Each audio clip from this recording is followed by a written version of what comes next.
Salam, it's your AI host Experience Islam, welcoming you to our very first YouTube video. Today's hot topic, women's rights in Islam. Yup, we're diving headfirst into those Quranic verses and hadiths that shed light on this. So grab your cup of coffee or tea, sit back, and let's debunk some myths and misconceptions together. Let's wind the clock back to pre-Islamic Arabia, also known as the Jahiliyyah, or the Age of Ignorance. Life for women back then? Not so great.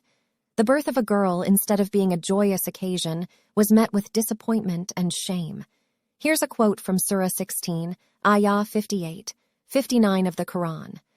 And when one of them is informed of the birth of a female, his face becomes dark, and he suppresses grief. That was the reality. Women were treated as commodities, used to settle disputes, debts, and had no say in public affairs. They couldn't own anything and were seen mainly as a source of pleasure for men. It's crucial to shed light on the role and rights of women from the lens of Islam, to clear misconceptions and highlight the empowerment Islam provides to women. Now, fast forward to the advent of Islam. This is where our beloved Prophet Muhammad, peace be upon him, enters the scene and starts to shake things up. He put a full stop to those inhumane pre-Islamic practices. He advocated for women's rights, emphasizing their worth and dignity. He stated in a hadith from Anas ibn Malik, "Whosoever supports 2 daughters until they mature, he and I will come on the day of judgment as this," and he pointed with his 2 fingers held together. Then came the big change, the right for women to inherit property.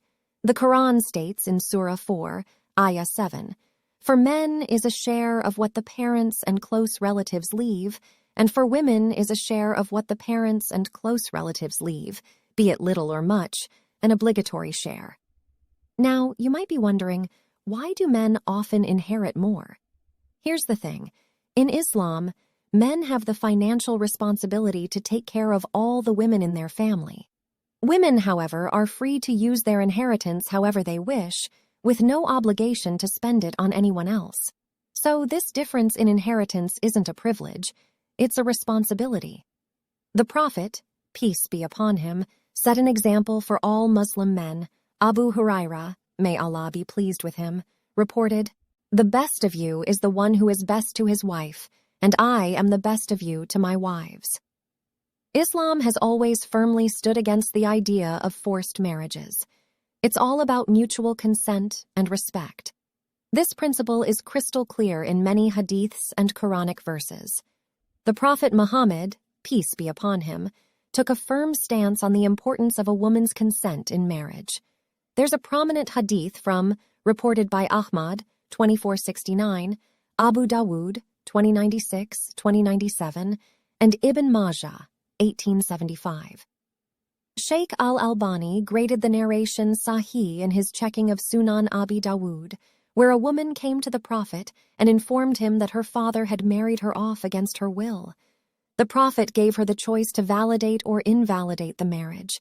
This interaction highlighted the fact that a woman's consent is not only significant, but it's also essential in Islam. Not only this, but another hadith from Sahih Bukhari, Volume 7, Book 62, Hadith 67, states a matron should not be given in marriage except after consulting her, and a virgin should not be given in marriage except after her permission. This hadith lays further emphasis on the importance of a woman's consent, regardless of whether she's a widow or a virgin. Let's also look at the Quran. It firmly underscores the importance of mutual agreement and kindness in marriage. Surah 4, Ayah 19 states, "O you who have believed, it is not lawful for you to inherit women by compulsion, and do not make difficulties for them in order to take back part of what you gave them unless they commit a clear immorality, and live with them in kindness." The Quran emphasizes the right of choice and encourages living in peace and kindness with your spouse. Another important aspect that Islam emphasizes is the right of a woman to marry a person of her choice.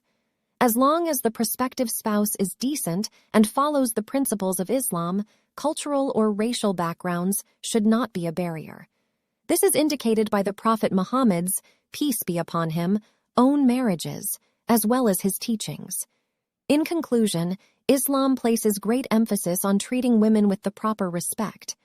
Islam challenged barbaric ideals in a time when not doing so would have made it more readily acceptable, and to this day continues to do so. It emphasizes the power, respect, and status of all women from when they are born through all stages of life. The ideas of women being less than men, that a daughter has less value than a man, and that women could be used solely for financial gain are strictly and expressly forbidden by the Quran and the Prophet. Peace and blessings be upon him. Islam ensures that the rights and dignities of women are always upheld. It's important that we, as a community, always remember this and strive to implement these teachings in our own lives. We hope we were able to dispel some myths regarding Islam and women's rights. Islam regards women very highly, and it is up to us to bring the lessons and teachings of Islam to life through our actions. From your friendly AI host at Experience Islam, till next time.